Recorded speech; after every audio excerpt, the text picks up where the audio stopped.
આંગણામાં બેઠેલા ગંગા દેવીને આખા શરીરમાં જાણે કરંટ પસાર થઈ ગયો અને ગિરધારીલાલજી તો નવાઈના માર્યા પોતાની ખુરશી પરથી લગભગ ઉછળી જ પડ્યા.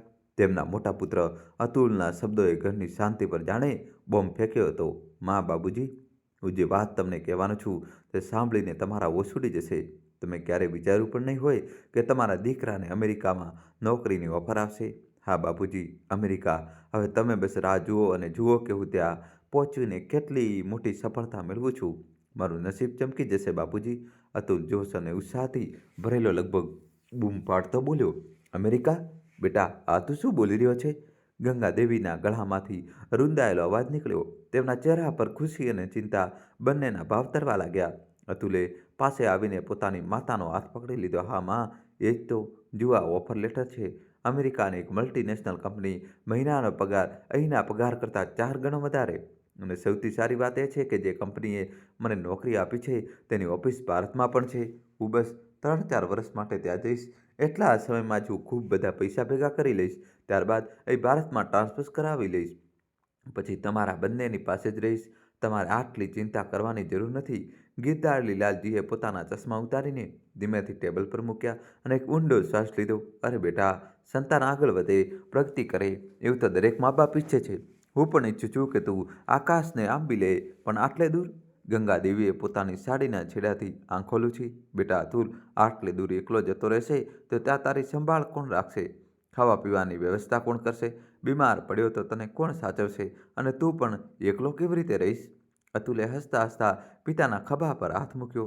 અરે પિતાજી, હવે જૂના જમાનાની વાત નથી રહી. જ્યારે કોઈ પરદેશ જાય તો વર્ષો સુધી તેના દર્શન ન થાય. આજનો જમાનો તો વિડીયો કોલનો છે. જ્યારે મન થાય બસ એક ક્લિક કરો અને હું તમારી સામે. બસ 3-4 વર્ષની તો વાત છે. આટલા ઉદાસ ન થાવ. અને જુઓ, ફ્લાઇટથી અમેરિકા પહોંચતા કેટલી વાર લાગે છે? હું તો વિચારું છું કે વર્ષમાં 1-2 વાર તમે બંનેને પણ અમેરિકા ફરવા લઈ જઈશ. પ્લેનથી પહોંચવામાં બસ થોડા કલાકો લાગશે. તમે બંને પણ બહારની દુનિયા જોઈ લેજો. વિચારોમાં તમે સ્ટાઇલ ગોગલ્સ પહેરીને શાનદાર વેસ્ટર્ન ડ્રેસમાં ન્યૂયોર્કની સુંદર સડકો પર ચાલશો અને જ્યારે કોઈ પૂછશે કે આ કોણ છે, ત્યારે હું ગર્વથી કહીશ, આ છે મારી માં, મિસિસ ગંગાદેવી. ગંગાદેવી શરમાતા હસી પડ્યા. અરે રામ રામ, હું અને તે પણ વિદેશી કપડાં? લોકો શું કહેશે? અતુલે હસીને ફરી પિતાજી તરફ જોયું. અને તમે પિતાજી, તમે તો એકદમ પરફેક્ટ સૂટ બૂટમાં કોઈ મોટા ઓફિસર જેવા દેખાશો. દોસ્તો, કહાની છેલ્લા સુધી જોજો અને વિડીયો લાઇક કરી જલ્દીથી ચેનલ સબસ્ક્રાઈબ કરી દો. હાથમાં સ્ટીક હશે ને પૂરા અંદાજ સાથે અમેરિકામાં ફરશો અને હું બધાને ગર્વથી કહીશ, આ છે મારા પિતાજી, મિસ્ટર ગિરધારીલાલ શર્મા. અતુલની આ વાતો સાંભળીને ગિરધારીલાલજીએ ગંગાદેવી તરફ નજર ફેરવી અને પછી એક જોરદાર અટ્ટહાસ્ય કરતા બોલ્યા. સાંભળે છે ગંગા, આ આપણો છોકરો કેવી મોટી મોટી વાતો બનાવીને આપણને ભોળવવાની કોશિશ કરી રહ્યો છે. ગંગાદેવીની આંખોમાં આંસુની ભીનાશ વચ્ચે કોમળ સ્મિત તરી આવ્યું અને તેમણે પુત્રનું માથું મમતાથી પંપાળ્યું. બસ હું ભગવાન એ જ પ્રાર્થના કરીશ કે બેટા, કે તું જ્યાં પણ રહે હંમેશા ખુશ રહે, સુખી રહે. અતુલે ઝૂકીને મા અને બાપુજી બંનેના પગે લાગ્યો. મા, પિતાજી, ત્યાં પહોંચીને પણ હું દરેક પળે તમારી સાથે જોડાયેલો રહીશ. તમને ક્યારેય એવું લાગશે જ નહીં કે તમારો દીકરો ક્યાંક દૂર છે. આ મારું પાક્કું વચન છે. અચાનક જ તેમની આંખો ખોલી ગઈ અને ભૂતકાળની યાદોમાં ખોવાયેલા ગંગાદેવી એકદમ વર્તમાનમાં પાછા આવી ગયા. ગંગાદેવીએ એક ઊંડો ભારે શ્વાસ લીધો અને મનોમન વિચારવા લાગ્યા. કેટલાક મોટા મોટા વચનો આપી ગયો હતો. મારો લાડલો દીકરો, રોજ વાત કરીશ, તમને અમેરિકા ફરવા લઈ જઈશ. ક્યાં ગયા એ બધા વચનો? ક્યાં ગઈ એ બધી વાતો? હવે તો તેનો ફોન પણ નથી આવતો. અમે જ જ્યારે કોલ કરીએ છીએ ત્યારે બસ એ જ જવાબ મળે છે, બીજી છું માં, પછી વાત કરું છું. કેવી આ વ્યસ્ત જિંદગી, જેમાં પોતાના મા બાપુજી સાથે વાત કરવા માટે 2 મિનિટ પણ નથી નીકળતી. ગંગાદેવીએ સામે લાગેલી પોતાની દીકરાઓની તસવીર સામે તાકીને વિચાર્યું, હવે તો ત્યાં પેલી પરદેશણ સાથે લગ્ન કરી લીધા, 2 બાળકો પણ થઈ ગયા. એ બાળકો પણ આપણને શું જાણશે? કોણ દાદી, કોણ દાદા? એક લાંબા શ્વાસે હૃદયનો બોજ હળવો કરવાની નિષ્ફળ કોશિશ કરી. શું થયું ગંગા? કયા વિચારોમાં પડી છે અમારી અર્ધાંગીની? ગિરધારીલાલજીના અવાજે તેમની તંદ્રા તોડી અને તેઓ ગંગાજી પાસે આવીને બેસી ગયા. તેમના અવાજમાં પરિચિત મજાક હતી, પણ આંખોમાં ચિંતા પણ ડોકાતી હતી. ગંગાજીએ સાડીના છેડાથી આંખો લૂછી અને ધીમેથી બોલ્યા, કાંઈ નહીં, બસ અતુલની યાદ આવી ગઈ હતી. ગિરધારીલાલજીએ હળવું હસતા કહ્યું, સમજી તો હું પણ ગયો હતો. મોટા દીકરાની યાદમાં જ અમારી ગંગાજીની આંખોમાંથી ગંગા જમના વહેરી હશે. તમે પણ શું? ગંગાજીએ બનાવટી નારાજગીથી કહ્યું, પણ તેમના હોઠ પર હળવું સ્મિત તરી આવ્યું હતું. દરેક વાતને બસ હસી મજાકમાં ઉડાવી દો છો. ગિરધારીલાલજીએ તેમની સાંત્વના આપતા કહ્યું, અરે જો મોટો દીકરો આપણાથી દૂર ચાલ્યો ગયો તો શું થયું? આપણો નાનો દીકરો નીરજ તો આપણી પાસે જ છે ને. જ્યારે પણ મન ઉદાસ થાય છે, આપણે તેને જઈને મળી તો આવીએ છીએ. પછી જાણે તેમને કંઈ યાદ આવ્યું હોય તેમ તેઓ બોલ્યા, જો કે હું તને કહેવાનું તો ભૂલી જ ગયો. જ્યારે તું સત્સંગ માટે ગઈ હતી ત્યારે નીરજનો ફોન આવ્યો હતો ગુડગાંવથી. નાના દીકરાનું નામ સાંભળતા જ ગંગાદેવીની કરમાયેલી આંખોમાં જાણે કોઈએ આશાનો દીવો પ્રગટાવ્યો હોય. તેમના અવાજમાં એક અલગ જ ઉત્સાહ અને આતુરતા ભરાઈ ગઈ. સારું, શું વાત થઈ? શું કહેતો હતો મારો બાળક? ગિરધારી લાલજીના ચહેરા પર એક હળવું સ્મિત આવ્યું. તું પોતે જ કેમ નથી પૂછી લેતી તેને? તેમણે પોતાના ખિસ્સામાંથી મોબાઈલ ફોન કાઢ્યો અને ફોન લગાડીને ગંગાદેવી તરફ લંબાવ્યો. આલે, વાત કર. લાઈન પર જ છે. ગંગાજીના અવાજ પર દુનિયાભરની મમતા સમેટાઈ આવી. નીરજ બેટા, મારો દીકરો કેમ છે તું? ત્યાં બધું બરાબર છે ને? બીજી તરફથી નીરજનો ઉત્સાહભર્યો અવાજ આવ્યો. માં, હું તો એકદમ ફિટ છું. તમે અને પિતાજી સંભળાવો. તમે બંને કેમ છો? અમે પણ બિલકુલ ઠીક છીએ બેટા. માં, હું વિચારતો હતો કે આ વખતે દિવાળી પર ઘરે આવીશ અને હા, તમારી બંને માટે એક બહુ મોટું સરપ્રાઈઝ પણ છે મારી પાસે. આ સાંભળતા જ ગંગાદેવી અને ગિરધારી લાલજીએ એકબીજા સામે જોયું. બંનેની આંખોમાં અચાનક નવાઈ અને ઉત્સુકતા તરી આવી. દોસ્તો, કહાની છેલ્લા સુધી જોજો. નવો ટ્વિસ્ટ આવશે. વિડીયો લાઈક કરીને તમારા ભાઈ માટે મિત્રો ચેનલ સબસ્ક્રાઈબ કરી દો. સરપ્રાઈઝ? કેવું સરપ્રાઈઝ બેટા? ગંગાદેવીએ ઝટપટ પૂછ્યું. પણ બીજી બાજુથી નીરજ બેસી પડ્યો. એ તો આવ્યા પછી જ જણાવીશ માં. અત્યારે ધીરજ રાખો. દિવાળી આવતા આવતા ઘરમાં રોનક છવાઈ ગઈ. ગંગાજીએ આંગણામાં રંગોળી સજાવી, ઉંબરે દીવા પ્રગટાવ્યા. નીરજ જ્યારે આંગણામાં આવ્યો ત્યારે તેના હાથમાં એક તસવીર હતી. તેને તસવીર માતા પિતાને આપતા કહ્યું, જુઓ મા પિતાજી, આ છે મારું સરપ્રાઈઝ. ગિરધારી લાલજીએ ચશ્મા ઠીક કર્યા. આ કોણ છે બેટા? નીરજ થોડો શરમાઈ ગયો. મા પિતાજી, આ નતાશા છે. મારી સાથે જ ઓફિસમાં કામ કરે છે. ભણેલી ગણેલી છે, સંસ્કારી પણ છે. અમે બંને એકબીજાને પસંદ કરીએ છીએ અને લગ્ન કરવા માંગીએ છીએ. બસ તમારી બંનેની પરવાનગી જોઈએ. ગંગાદેવી અને ગિરધારી લાલજી થોડી ક્ષણો સતબદ્ધ ઊભા રહ્યા. પણ ફોટામાં છોકરીની સાદગી, તેનો માસૂમ ચહેરો અને દીકરાની ખુશી જોઈને બંનેનું દિલ પીગળી ગયું. ગંગાદેવીએ દીકરાનું કપાળ ચૂમી લીધું. તારી ખુશીમાં જ અમારી ખુશી છે બેટા. અમે તો રાજી છીએ. ગામનું નાનું આંગણું ફરીથી ચેકી ઉઠ્યું. મોટા દીકરાના લગ્ન જોવાનો જે અરમાન મનમાં રહી ગયો હતો તે નાના દીકરાના લગ્નમાં પૂરો થઈ ગયો. ધૂમધામથી લગ્ન થયા. નીરજ અને નતાશાના લગ્ન ગુડગાંવના એક મોટા હોલમાં લેવાયા. દિવસો જાણે પક્ષીઓની જેમ ઉડી ગયા. નીરજ અને નતાશાના લગ્નને 1.5 વર્ષ થવા આવ્યું હતું. એક દિવસ નીરજનો ફોન આવ્યો. મા પિતાજી, એક ખુશખબર છે. નતાશા માં બનવાની છે. તમારા બંને આવવું જ પડશે.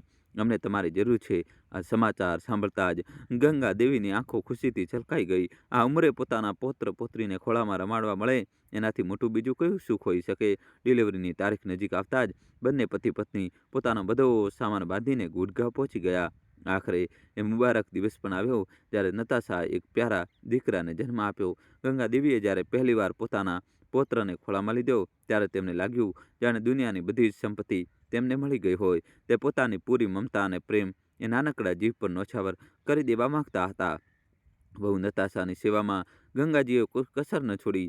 સવારે ઉઠીને વહુને ગરમ દૂધ આપવું, વરિયાળીનું પાણી બનાવવું, બધા માટે પૌષ્ટિક ભોજન તૈયાર કરવું અને એ નાનકડા પૌત્રની બદામના તેલથી રોજ માલિશ કરવી, આ બધું તેમની દિનચર્યાનો હિસ્સો બની ગયું હતું. ગિરધારી લાલજી તો પૌત્રને જોતા જ જાણે ઉંમરમાં 20 વર્ષ પાછળ જતા રહ્યા હોય તેમ લાગતું.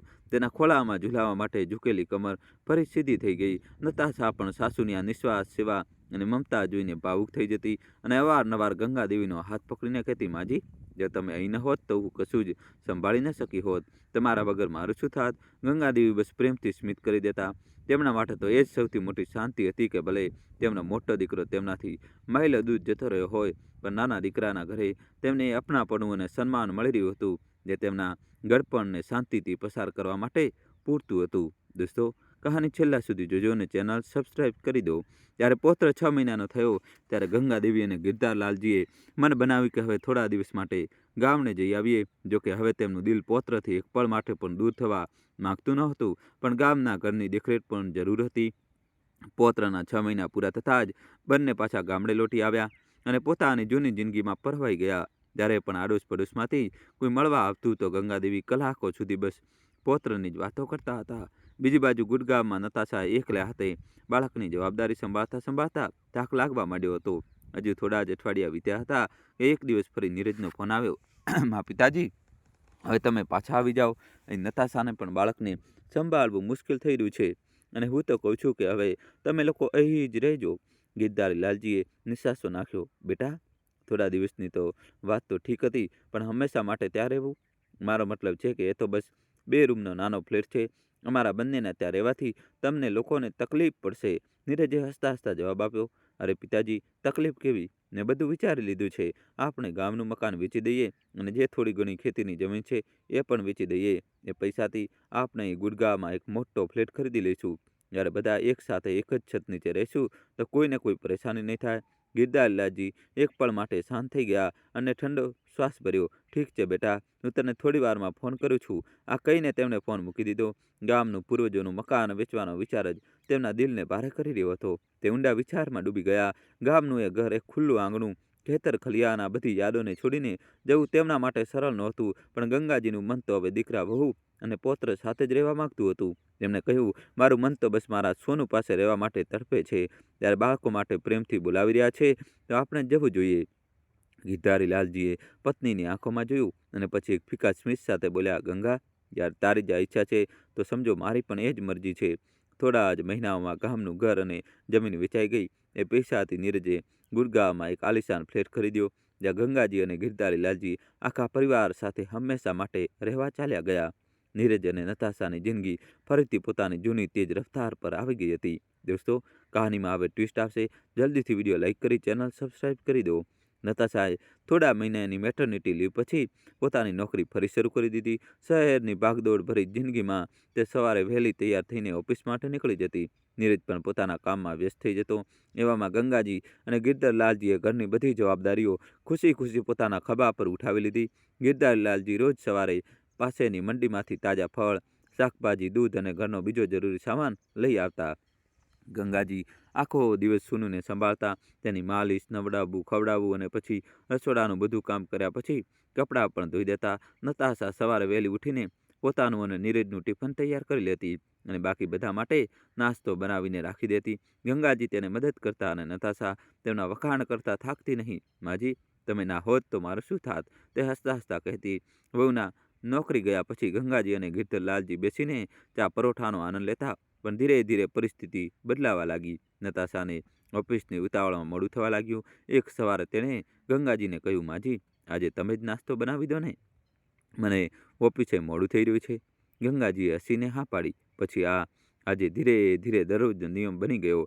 નતાશા હવે સવારનું બધું કામ, નાસ્તો, ટિફિન બધું જ ગંગાજી પર છોડવા માંડી. માજી, તમે તો કોઈ જાદુગરની જેમ બધું કામ પતાવી દો છો, તે હળવાશથી હસીને કહેતી અને બેગ લઈને નીકળી જતી. રાતની રસોઈ પણ હવે ગંગાજી જ બનાવતા. નતાશા પોતાના રૂમમાંથી રાત્રે જ બહાર નીકળતી, એ પણ ફક્ત જમવા માટે. જોતાં જોતાં 6 વર્ષ વીતી ગયા.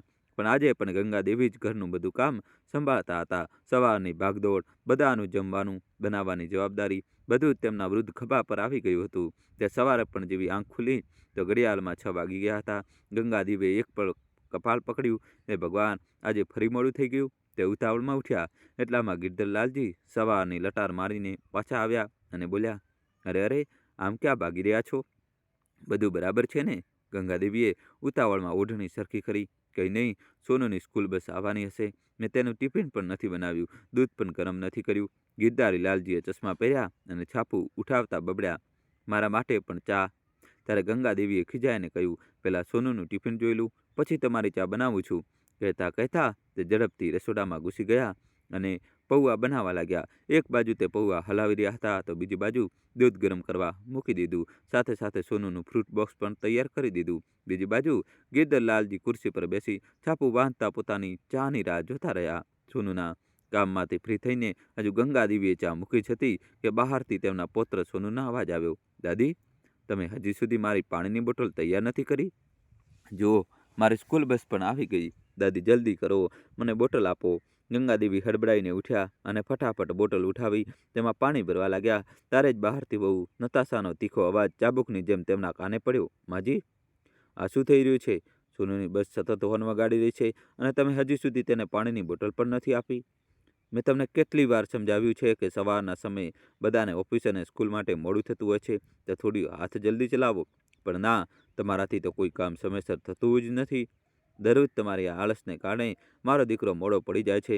ગંગાજી એક પળ માટે ત્યાં થીજી ગયા. તેમણે ગભરાયેલા અવાજે બહાર આવતા કહ્યું, એ તો વહુ. બસ આજે સવારે આંખ જરા મોડી ખુલી હતી, પણ એટલામાં નતાશા ગુસ્સામાં લગભગ રાડ પાડી ઉઠી.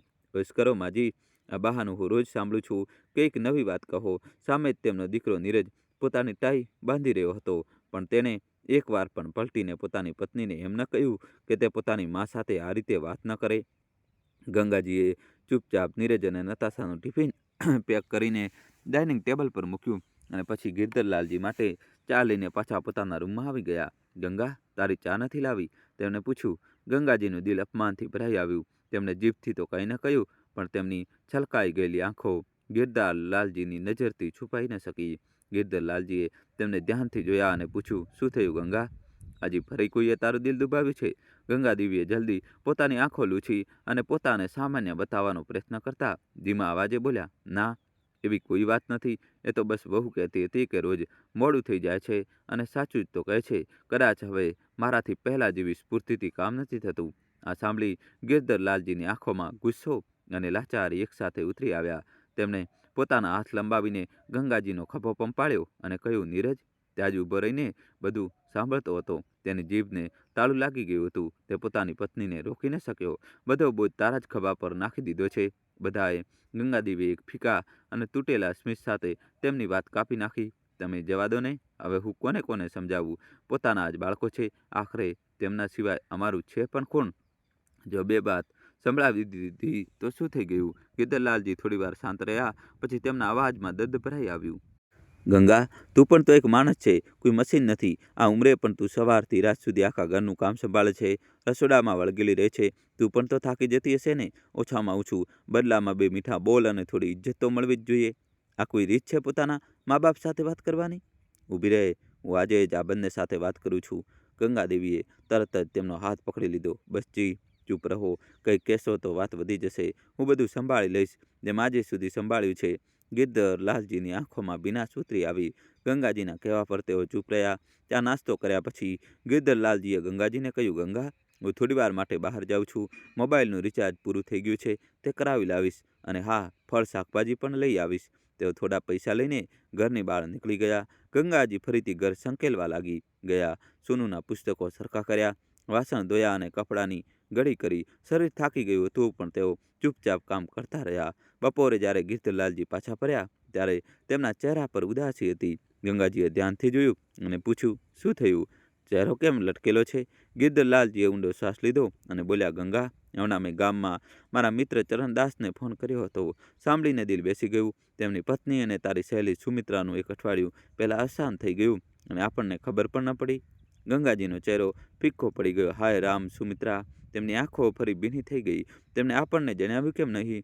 ગિરધરલાલજીના અવાજમાં ગુસ્સો અને દર્દ હતું. ચરણદાસે જણાવ્યું કે તેને સમાચાર આપવા માટે મારા નંબર પર ફોન કર્યો હતો. મારો ફોન બનાવતા તેને નીરજને ફોન કરીને સમાચાર આપ્યા હતા, પણ નીરજે તો આપણને કંઈ જણાવ્યું જ નહીં.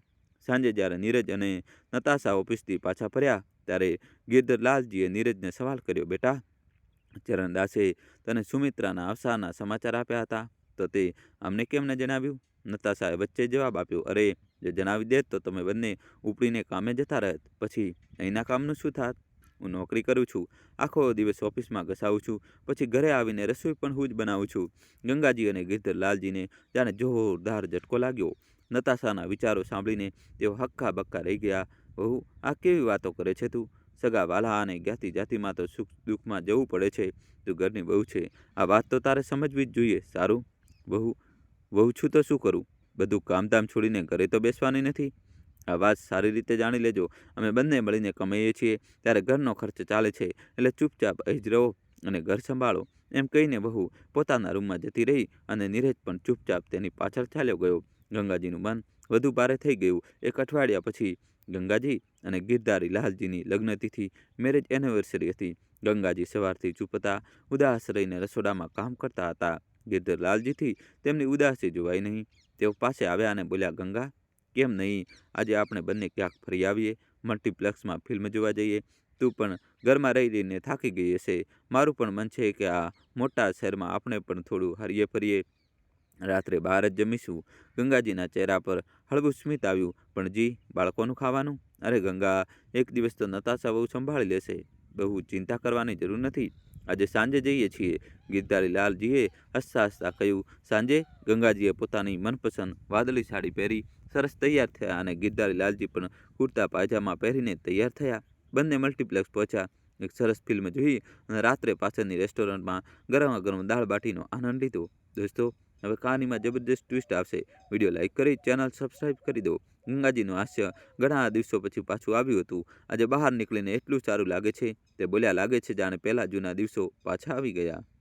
પરંતુ જ્યારે રાત્રે 10 વાગે તેઓ ઘરે પહોંચ્યા ત્યારે નતાશાએ હંગામો મચાવી દીધો. આ શું મમ્મીજી, તમે લોકો રાત્રે 10 વાગે ઘરે પાછા આવો છો? હું ઓફિસેથી થાકી પાકી આવી અને ઘરે જમવાનું પણ મારે બનાવવું પડ્યું. આખરે ગયા ક્યાં હતા તમે લોકો? ગંગાજીએ ધીમેથી કહ્યું. બહુ સમયથી મન હતું ફિલ્મ જોવાનું, તો તારા સસરાજીએ કહ્યું કે સારું, ફિલ્મ જોવા ગયા હતા. ગંગાજીની વાત પૂરી થાય તે પહેલાં જ નતાશાએ કટાક્ષ કરતા કહ્યું, મફતમાં હજારો રૂપિયા બહાર ઉડાવી આવ્યા.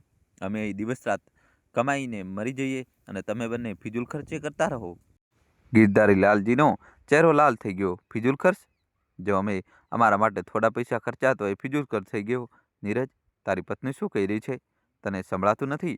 નીરજે ઠંડા અવાજમાં જવાબ આપ્યો. પિતાજી, નતાશાએ શું ખોટું કહ્યું? અમે દિવસ રાત એક કરીને પૈસા કમાઈ રહ્યા છીએ અને તમે લોકો ઘરનું કામ છોડીને ફરવા નીકળી ગયા. ગયા તો ગયા, આટલા પૈસા પણ ખર્ચી નાખ્યા. ગિરધર લાલજીએ ઊંડો શ્વાસ લીધો અને ધ્રુજતા શબ્દમાં કહ્યું, ભૂલતો નહીં નીરજ, આ મકાન જેમાં તમે લોકો એશ કરી રહ્યા છો તે મારા જ પૈસાથી ખરીદવામાં આવ્યું છે.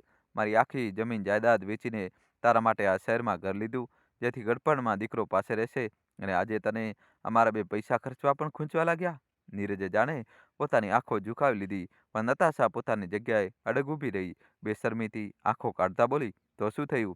પૈસા લગાવ્યા છે તો રહેવા પણ તો મળી રહ્યું છે ને તમને આ મકાનમાં, છતાં પણ ફરિયાદો કરી રહ્યા છો. ગિરધારી લાલજીની ધીરજ ખૂટી ગઈ. તેમણે ગુસ્સામાં ઊંચા અવાજે કહ્યું, નથી રહેવું અમારે અહીં. જો અમારા બહાર નીકળવાથી આટલો જ વાંધો હોય તો અમારા પૈસા પાછી આપી દો. અમે ક્યાંક બીજે રહી લઈશું. દોસ્તો, કહાનીમાં નવો ટ્વિસ્ટ આવશે. છેલ્લા સુધી જોજો અને વિડીયો લાઇક કરીને જલ્દીથી તમારા ભાઈ માટે ચેનલ સબસ્ક્રાઇબ કરી દો. નતાશાની આંખોમાં આગ ઉતરી આવી. ગુસ્સાથી ધ્રુજતા બોલી, કયા પૈસા? એ તો તમે તમારી મરજીથી લગાવ્યા હતા અને હવે આ મકાન મારા નામે છે, એટલે હવે જેવું હું ઈચ્છીશ તમારે બંને તેમ જ રહેવું પડશે. સમજ્યા? ગંગાજીના ગળામાંથી કોઈ શબ્દ નીકળ્યો જ નહીં. બસ આંખોમાં આંસુ આવી ગયા. ગિરધારી લાલજીનો અવાજ ગળગળો થઈ ગયો. મતલબ લોહી પરસેવો એક કરીને મેં જે કમાયું હતું ને? નતાશાએ મોઢું ફેરવી લીધું. નીરજ કંઈ બોલવાની હિંમત જ ના કરી શક્યો. બંને પોતાના રૂમમાં એવી રીતે ચાલ્યા ગયા જાણે કોઈ ચુકાદો આપીને અદાલત બંધ થઈ ગઈ હોય. ગંગાજી અને ગિરધર લાલજી હોલમાં એકબીજાનો ચહેરો જોતા રહી ગયા. સાંભળીજી, ગંગાજીનું દિલ જાણે તૂટી ગયું. ન કોઈ જવાબ આપ્યો, ન સવાલ કર્યો. બસ મનની અંદર કંઈક તૂટતું હોય એવું અનુભવાઈ રહ્યું હતું. તેઓ પણ પોતાના રૂમમાં આવી ગયા. રૂમનો દરવાજો બંધ થયો તો અંદરની શાંતિ વધુ ઘેરી બની ગઈ. ગિરધારી લાલજીએ પલંગ પર બેસતા લાંબો શ્વાસ લીધો. ગંગા, હું તો ક્યારનો કહી રહ્યો છું, આ ગુલામીની જિંદગી જીવવા કરતાં સારું છે કે ચાલો આપણે ગામ પાછા જઈએ. ઓછામાં ઓછું આપણી મરજીથી તો જીવી શકીશું. ગંગાજીએ ફિક્કા સ્મિત સાથે તેમને જોયા. ક્યાં જઈશું ગામમાં? હવે તો આપણું એ ઘર પણ રહ્યું નથી, જમીન પણ વેચી દીધી, બધું જ તો પણ આપણા નીરજના કહેવા પર છોડી દીધું. વિચાર્યું હતું કે દીકરો સાથે રહેશે, ગડપણમાં સારો બનશે, પણ જુઓ એ જ આજે કેવી વાતો સંભળાવી ગયો. ગિરધારી લાલજીએ ગુસ્સાને મુશ્કેલીથી કાબૂમાં કરતા કહ્યું, ગુલામી તો હવે સહન નથી થતી ગંગા, વહુ પાસેથી આવી વાતો સાંભળવી પડશે. ક્યારે વિચાર્યું હતું? ઓછામાં ઓછું ત્યાં ગામમાં રહેતા દિવસો તો જોવા ન પડત. ગંગાજીએ આંખના ખૂણે રોકાયેલા આંસુ લૂછ્યા. ધીરેથી બોલ્યા, બધી ભૂલ તો મારી જ છે જી. સારા એવા ગામમાં શાંતિથી જીવતા હતા, પણ મેં જ દીકરા પૌત્રના પ્રેમમાં પડીને તમારી પાસે જીદ કરી. બધું વેચીને શહેર ચાલીએ, સાથે રહીશું એવું જ વિચાર્યું હતું, પણ આ બધું શું થઈ ગયું આપણી સાથે? આ ગંગા, ભૂલ તો બહુ મોટી કરી બેઠા છીએ આપણે, અને આજે એ જ એકને ભૂલને કારણે આ દિવસ જોઈ રહ્યા છીએ.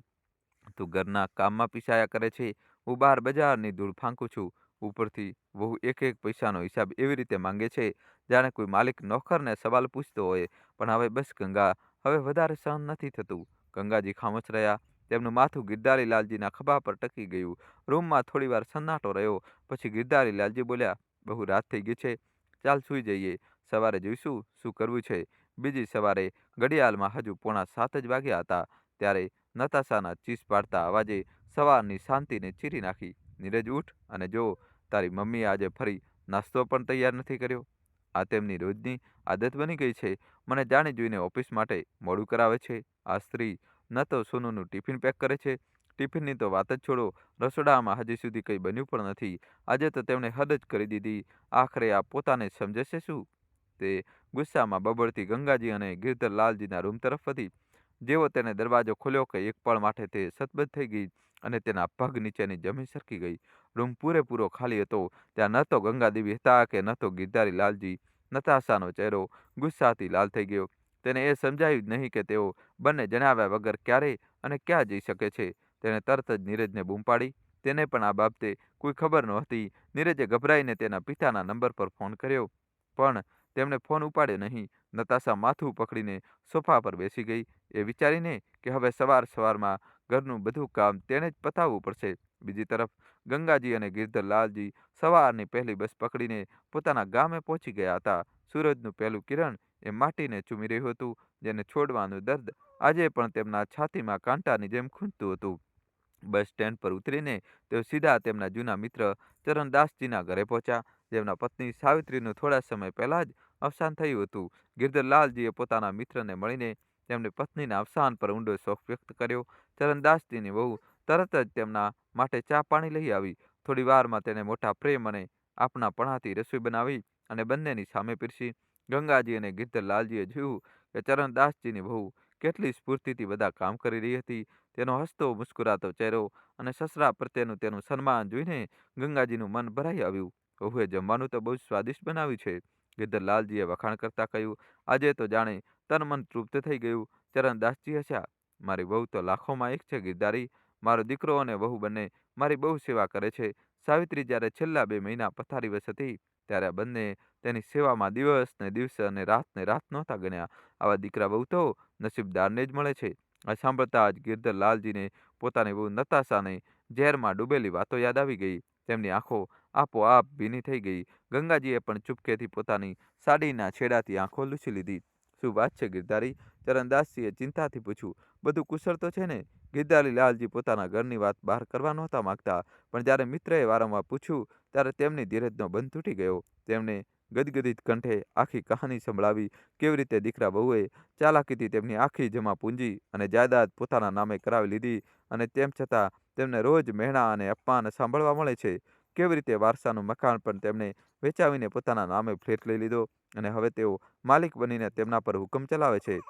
આ બધું જણાવતા ગિરધારીજીનો અવાજ ભરાઈ આવ્યો. દોસ્તો, કહાની છેલ્લા સુધી જોજો અને વિડીયો લાઈક કરીને જલ્દીથી તમારા ભાઈ માટે ચેનલ સબસ્ક્રાઈબ કરી દો. ચરણદાસજી સતબદ્ધ થઈને બધું સાંભળતા રહ્યા. થોડી વારની શાંતિ પછી તેઓ બોલ્યા, ગિરધારી, તે જિંદગીમાં ક્યારેય હાર નથી માની, તો હવે કેમ હિંમત હારી ગયો? આ દેશમાં કાયદો નામની પણ કોઈ વસ્તુ હોય છે? હું હમણાં જ તને મારા દીકરા સાથે મેળવું છું. તું તો જાણે જ છે મારો દીકરો શહેરના નામી વકીલ છે. તે ઘર તારા લોહી પરસેવાની કમાણીથી ખરીદવામાં આવ્યું હતું. તેઓ તને આ રીતે બેઘર ન કરી શકે. ચરણદાસજીએ તે જ સમયે પોતાના દીકરા રમેશને બોલાવી લીધો. રમેશને જેવી ગિરધારી લાલજી અને ગંગાજીની પૂરી કહાની ખબર પડી, તેના હોશ ઉડી ગયા. કાકા કાકી, તમે બંને બિલકુલ ચિંતા કરશો નહીં. તમારી સાથે જે થયું છે તે માત્ર અન્યાય નથી, પણ એક બહુ મોટો કાનૂની ગુનો છે. કોઈના લોહી પરસેવાની કમાણી પર કોઈ બીજું આ રીતે કેવી રીતે કબજો કરી શકે? મેં આવા કેટલાય કેસો જોયા છે અને લડ્યા છે. તમે બસ મને એ જણાવો કે ગામનું મકાન અને જમીન વેચીને જે પૈસા આવ્યા હતા તે કોના ખાતામાં અને કઈ રીતે ટ્રાન્સફર કરવામાં આવ્યા હતા? ગિરધારી લાલજીએ મકાન વેચવાથી લઈને બેંક ખાતામાં પૈસા ટ્રાન્સફર થવા અને સહી કરાવવા સુધીની બધી વાતો એક એક કરીને તેને જણાવી દીધી. રમેશે દરેક વાત બહુ ધ્યાનથી સાંભળી અને પછી બોલ્યો, તમને બંને એ જાણીને શાંતિ થશે કે વૃદ્ધ માતા પિતાને દીકરો વહુ આ રીતે બેઘર ન કરી શકે. કાયદામાં સ્પષ્ટ છે કે જો માતા પિતાએ પોતાની સંપત્તિ દીકરાને આપી છે અને તે તેમની દેખભાળ નથી કરતો, તો તેઓ સંપત્તિ પાછી લઈ શકે છે. અને જો છેતરપિંડીથી સહી કરાવવામાં આવી હોય તો કેસ વધુ મજબૂત બને છે. તમે બસ હવે હિંમત ના હારશો. ગંગાજીની આંખો છલકાઈ ગઈ. બેટા, ભગવાન તને ખુશ રાખે, બસ ન્યાય અપાવી દે, તેનાથી વધારે કંઈ નથી જોઈતું અમારે. બીજા દિવસે ગિરધારી લાલજી અને ગંગાદેવી શહેર પાછા ફર્યા. રવિવારનો દિવસ હતો. ઘરનો દરવાજો ખોલતા જ અંદરથી નતાશાનો કડક અવાજ આવ્યો, ક્યાં હતા તમે લોકો? જણાવ્યા વગર ક્યાં ગાયબ થઈ ગયા હતા? કાલથી મારી હાલત ખરાબ થઈ ગઈ છે. બધું કામ મારા પર છોડીને ચાલ્યા જાઓ છો? કોઈ જવાબ છે તમારી પાસે? ગિરધારી લાલજીએ એકવાર પણ નજર ઊંચી કરીને જોયું નહીં. નીરજ પણ અંદરથી બહાર આવ્યો, કપાળ પર કરચલીઓ અને ગુસ્સાથી લાળચોળ ચાર્યો. પિતાજી, કેટલી વાર કહ્યું છે, જો આ ઘરમાં રહેવું હોય તો અમારા હિસાબે રહો.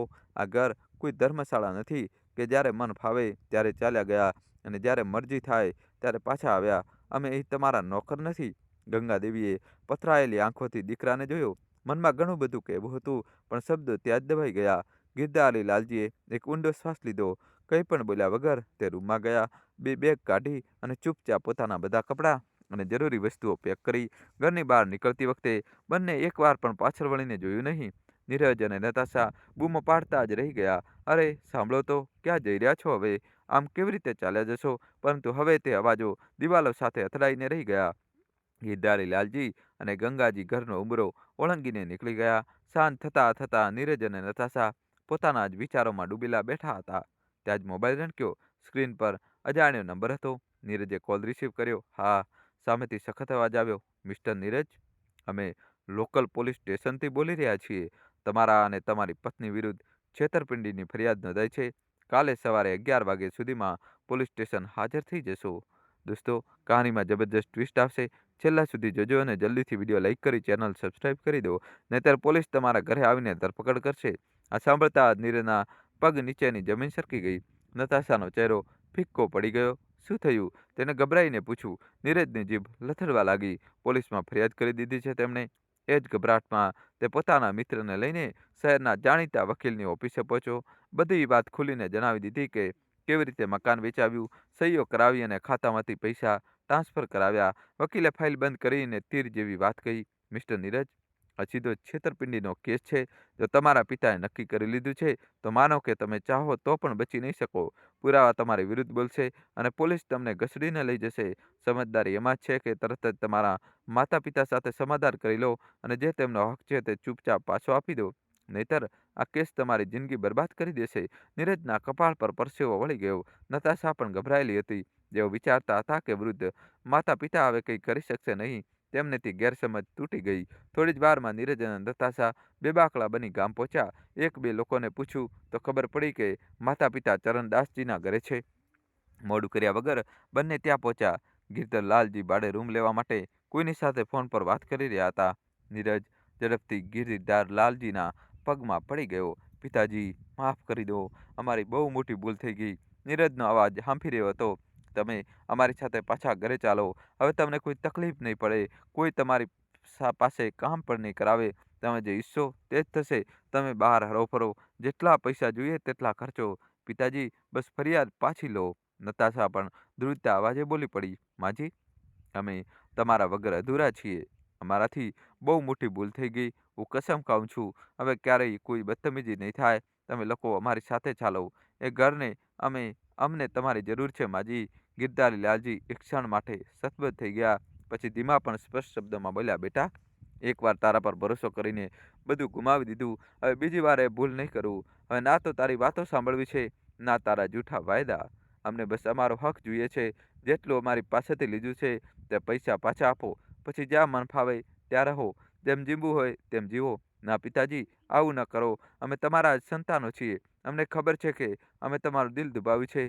પ્લીઝ અમને માફ કરી દો. પરંતુ ત્યારે જ વરંડાના ખૂણામાં ઊભેલો રમેશ, ચરણદાસજીનો દીકરો અને વકીલ આગળ આવ્યો. તેને સખત અવાજમાં કહ્યું, જુઓ, માફી માંગવાથી કંઈ નહીં થાય. તમે બંનેએ પોતાના જ માતા પિતા સાથે છેતરપિંડી કરી છે. હવે જો ખરેખર જેલથી બચવા માંગતા હો તો જેટલા પૈસા લીધા છે તે પાછા આપો. નહીંતર મામલો કોર્ટમાં જશે. મારી પાસે તમારી વિરુદ્ધ એવા પુરાવા છે કે પોલીસ તમારી ગરદન પકડીને હવાલાત સુધી પહોંચાડશે. તમારા પર છેતરપિંડીની એવી કલમો લાગશે કે વર્ષો સુધી જેલના સળિયા ગણતા રહેશો. નીરજની ગરદન ઝૂકી ગઈ. તે ધ્રુજતા અવાજે બોલ્યો, પણ પૈસા તો મારી પાસે નથી. આટલા પૈસા હું ક્યાંથી લાવીશ? માં, તમે તો અમારા પર દયા ખાઓ. ત્યારે જ વકીલ બોલ્યો, એ તારી સમસ્યા છે. નીરજ, કે પૈસા ક્યાંથી આવશે?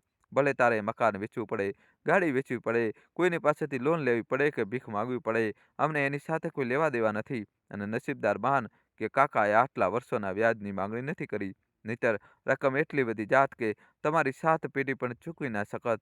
હવે નિર્ણય તારા હાથમાં છે. પૈસા પાછા આપીને ઇજ્જતથી જીવવું છે કે બાકીની જિંદગી જેલના સળિયા પાછળ ચડવું છે? આ સાંભળતા જ નીરજના પગ નીચેની જમીન સરકી ગઈ. તે કરગરવા લાગ્યો. "ના, ના, હું વાયદો કરું છું. હું તમારો એક એક પૈસો પાઈ પાછી આપી દઈશ પિતાજી. બસ આ ફરિયાદ પાછી ખેંચી લો. મારી જિંદગી બરબાદ થઈ જશે." પોતાના દીકરાને આ હાલતમાં જોઈને ગંગાદેવી અને ગિરિધરલાલજીની આંખોમાં પણ પાણી આવી ગયા. પણ રમેશ ટૂંક શબ્દોમાં કહ્યું, "મૌખિક વાયદા પર હવે કોઈ ભરોસો નહીં કરે. જે કહેવું હોય તે આ કાગળ પર લખીને આપો, અને જો આપેલા સમય પર પૈસા પાછા નહીં મળે તો આ માફીનામાનો પણ કોઈ મતલબ રહેશે નહીં." નીરજે ધ્રુજતા હાથે કાગળ પર લખ્યું, "હું નીરજ કુમાર સ્વીકાર કરું છું કે મારા માતા પિતા શ્રી ગિરિધરલાલ અને શ્રીમતી ગંગાદેવી પાસેથી 80 લાખની રકમ લીધી હતી, જે હું આગામી 1 મહિનાના સમયગાળામાં પૂરેપૂરી પાછી આપવાનું વચન આપું છું. જો હું તેમ કરવામાં નિષ્ફળ રહીશ તો હું કોઈ પણ કાનૂની કાર્યવાહી માટે સંપૂર્ણ જવાબદાર રહીશ." 1 મહિનો જેમ તેમ વીત્યો. પોતાની ગરદન પર લટકતી કાયદાની તલવારના ડરથી નીરજ અને નતાશાએ મજબૂરીમાં પોતાનો એ આલીશાન ફ્લેટ વેચવો પડ્યો, જે તેમણે ખૂબ ગર્વથી પિતાના પૈસા પર બનાવ્યો હતો. ગિરિધરલાલજીની લોહી પરસેવાની કમાણીનો એક એક રૂપિયો તેમના ખાતામાં પાછો આવી ગયો હતો. ગામ પાછા ફરીને ગિરિધરલાલજીએ એ જ રકમથી એક નાનું અને સાફ સુથરું મકાન ખરીદી લીધું. એક એવું ઘર જે ભલે નાનું હતું, પણ તેમને શાંતિ અને સુખની જિંદગી આપવા માટે પૂરતું હતું. બાકીની રકમ તેમણે પોતાના ભવિષ્ય માટે બેંકમાં સુરક્ષિત જમા કરાવી દીધી, જેથી ગડપણમાં તેમને કોઈની પાસે હાથ ફેલાવવો ન પડે.